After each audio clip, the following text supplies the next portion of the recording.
Dante, ilan pang mga PDL ang palalayain bago magtapos ang taon? At may mga high-profile inmates ba na nakasama dyan sa mga pinalaya na, Dante? Magandang umaga.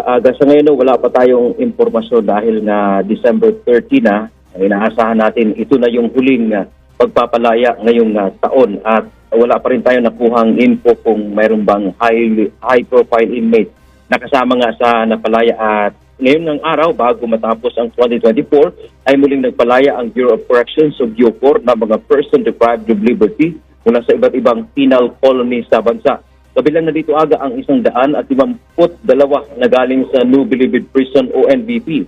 Ayon sa BUCOR, kulang 1,000 ang kanilang napalaya mula November 26 hanggang nitong Disyembre. Mayroon sa kanila na natapos ang sentensya, nabigyan ng parole at na-acquit sa kaso. Dagdag pa ng kawanihan, nasa 7,707 ang kabuuang napalayang PDL mula January hanggang December 2024 at mahigit 18,000 naman sa ilalim ng PBBM administration. Ayon kay BUCOR Director General Pio Katapang, malaki ang naitutulong ng Good Conduct Time Allowance o GCTA sa maagang paglaya ng mga PDL. Sa ilalim ng bagong desisyon ng Korte Suprema, kahit nakagawa ng heinous crimes, ay kwalipikado na mabigyan ng GCTA. Dagdag pa ng DOJ, pwedeng sa susunod na taon ay aabot sa 20,000 ang kaya nilang mapalalaya.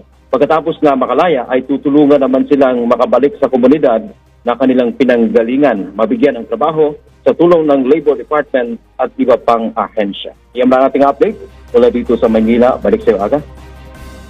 Maraming salamat, Dante Amento.